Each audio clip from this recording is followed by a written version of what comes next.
Hi, today I'm going to be talking about what my first year as a vegan was like, including the mistakes that I made and the strange effects of my diet. When I first went vegan in 2011, I was going straight into the raw vegan.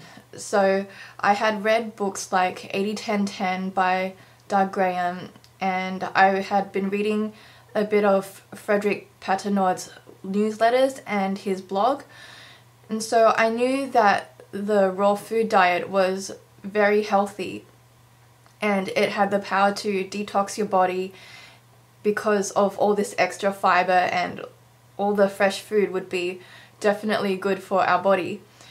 So I was also influenced by the website 30 Bananas a Day, and I had been watching a bit of Freely and Durian Rider's videos where they were talking about the vegan diet and also the high fruit lifestyle. And so I was surrounded by all this information, and I just decided to go for it because back in 2011 I had severe acne, and I had severe acne for at least 2 years before I became vegan. And I decided to try it because I had read a lot of articles and I had been reading that the vegan diet could cure acne. So I wanted to do anything to cure my acne because I had tried the pill, antibiotics, I had tried like different face creams and cleansers, and I even had been going to a beauty therapist to help with like cleansing the pimples off my face. I don't know what you call it. Extracting the blackheads. So I had been going to a beauty therapist to do those things to help prevent more pimples coming up, and I had been to a dermatologist to get the medications like the pill and the antibiotics. And back at the time when I had asked the dermatologist, oh, is there anything I can do with my diet to help, they didn't really have much to say. And yeah, they didn't have any answers except what medications they could give me. So when I had found out about this raw food diet and how dramatic the changes could be, then that's how I became vegan. So it wasn't because I saw any animal cruelty videos, and I had no idea about the impact of animal eating on the environment. So it was purely for my skin that I became vegan. And then later on, just because you're surrounded with all this vegan information, you also get educated about the other aspects. So that was how I became vegan. And so as I just said, I went fully raw, but I found it really difficult to maintain. So I would have fruit for breakfast and lunch, and for dinner I would be really hungry still, even if I had quite a lot of fruit for breakfast and lunch. It seemed like no matter how much fruit I ate, I just didn't feel satisfied, and I just didn't want to have any more fruit. Like, I just got sick of it, and I just wanted to have something cooked or something savoury. And I even bought Roger Hasker's savoury veggie stews recipes, and I tried that and it still wasn't what I wanted. And I have a feeling that it was because I wasn't getting enough calories from the fruit. I was either fully raw or raw till 4 for my first year as a vegan. And the effects that it had were that my skin cleared a lot during the first month. So I went from having severe acne to having moderate to mild acne, and it continued to get better as the years progressed. So my skin has cleared up quite a lot during the last 1.5 years. So by the end of 2012, I had pretty clear skin, still like a few pimples here and there, but then that tended to clear up. And also I did change my diet towards the end of 2012, so I don't know if that was what caused my skin to clear up more or if it was just a gradual process. But Anyway, I'll stick to the first year as a vegan. So the mistakes that I made were that I would try to make these gourmet raw things, and I had recipe books that I had printed out of gourmet recipes by people like Nomi Shannon, and there were some other ones as well, but they were high fat.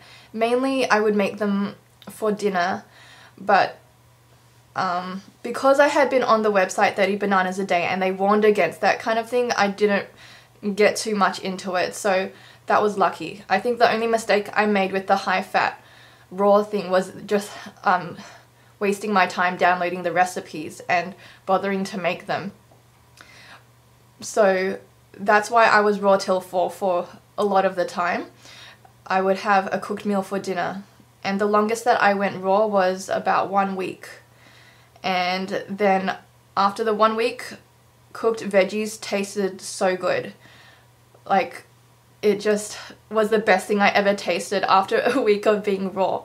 The effect of being on 80-10-10 or raw till 4 for my first year was that my skin improved, my skin became a lot smoother on the rest of my body. My period became either very light or non-existent. And that could have been partly because I was struggling to get in the calories most of the time, unless I was also having a cooked meal for dinner.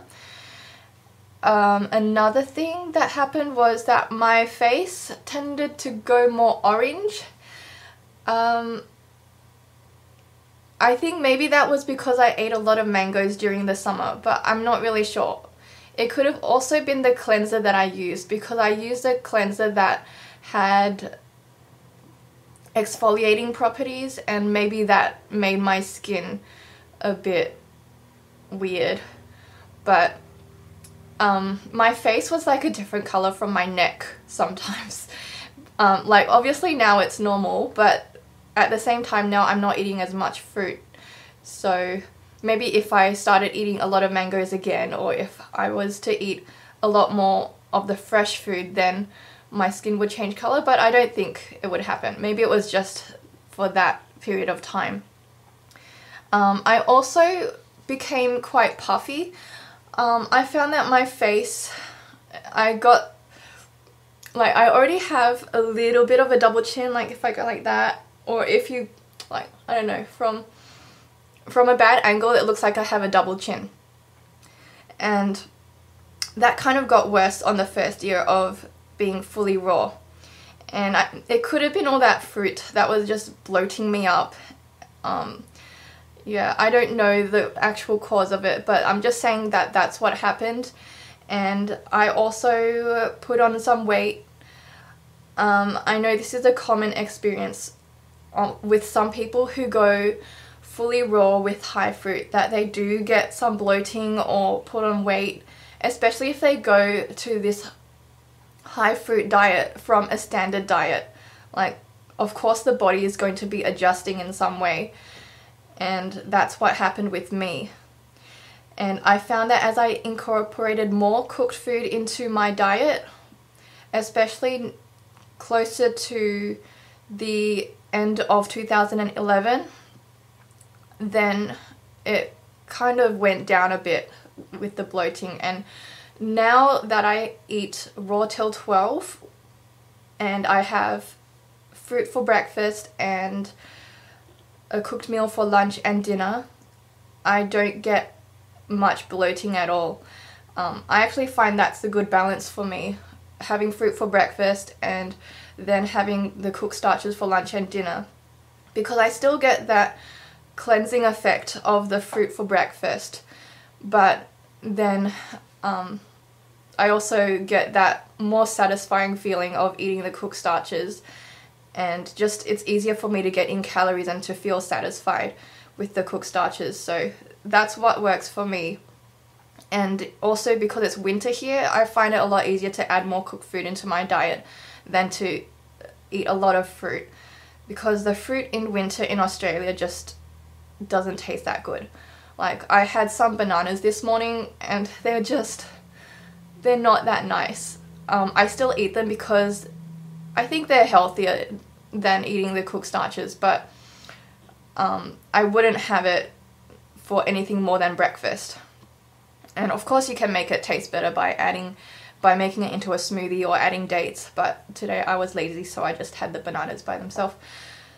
Another strange effect was that when I first went raw, I think my body was like less tired because I tended to sleep less, and then I woke up really awake. So I used to wake up feeling like I didn't really want to get out of bed. And then even now, sometimes if I go to bed late and then I wake up early, of course I won't really want to get up. But when in the first year of being vegan, when I was fully raw or raw till 4, I would go to bed at a normal time, maybe like 10, 11 p.m. and then I'd wake up around 6 or 7 in the morning and I would be fully awake, and it felt really good to have so much energy. And I think some of that energy was because my body wasn't digesting all the junk that I used to eat. So that was a good effect, and I don't have that effect anymore. I think my sleeping patterns at the moment aren't the best because I tend to go to bed late and then I wake up late. So that's definitely something I still need to improve. But I wouldn't blame my diet at the moment for my sleep. I think that's just a lifestyle habit that I need to work on. The other mistake that I made on my first year of being fully raw or raw till 4 was that I bought a lot of bananas when they were expensive. Some of you who live in Australia might remember the time when bananas were $10 a kilo. So that would be, per pound, that would be about $5 a pound for bananas. And I would eat a lot of bananas, and that was really expensive. So I think to make it less expensive, I would have just had more dates or some other fruits, or just gone with cooked starches if I wanted to save money. So I think that you could view that as a mistake as well, by being so hardcore with the raw that I wasted money on really expensive fruit. But I don't know if you could call that a mistake. It was just something that happened back in 2011. But I'd say that if bananas became that expensive now, I would probably just rely on the dates instead, and I wouldn't be so upset about eating cooked carbs or being so strict on myself. So that was my experience on my first year as a vegan, and I know a lot of you are quite new to this lifestyle and some of you haven't been vegan for more than a year. So I just wanted to make a video to tell you what it was like for me, and hopefully my experience will help you to decide what is right for you. A lot of people are succeeding on raw till 4 or fully raw, and that works because, as you can see from some of the testimonials and the weight loss stories, that it does work for weight loss and for cleansing. And I think being fully raw is great if you can manage it, and even raw till 4 is amazing if that's what you're able to do. But for me, I like to have fruit for breakfast and just have cooked starches for lunch and dinner, and I find it just easier as well with planning, because even with raw till 4, if you're living at home and then you've got other people in the family to consider as well, and if you're not doing all the shopping, it's just easier to plan. Like, all I have to do is make sure that there's enough bananas and enough dates, and I might have other fruit, like frozen fruit in the fridge or in the freezer, like blueberries to add to the smoothies. But I tend to keep it quite simple, and I don't make it too complicated for myself. I just try to keep it simple. I think that's the key to succeeding on this lifestyle, to find the staple meals that you can have every day and every week and just have over and over again without getting too sick of it. So once you can find the meals that you really like and that you can easily make, that's what makes it quite easy to stick to. So whatever you choose, just make sure that it's something that's sustainable for you, and your diet might evolve over time. So even if you're raw till 4 now, you might even in the future be fully raw, or you might make it raw till noon. So it depends on your stage of life and how busy you are and how much you want to be raw. Instinctively, I know that if I was more raw, I probably could be healthier. I think the most important thing is to just keep it low fat, plant-based, and whole foods. And if you can make it simple for yourself, then that's even better. So I hope you found this video helpful, and if you have any requests for videos in the future, then let me know. At the moment I'm working on a video about Alzheimer's disease. So I know a lot of people have been making videos about weight loss and carbs and all that superficial kind of stuff, but just for a change I wanted to make something that's more related to aging and the benefits of a whole foods plant-based diet for older people as well. So stay tuned for that and see you in my next video. Bye!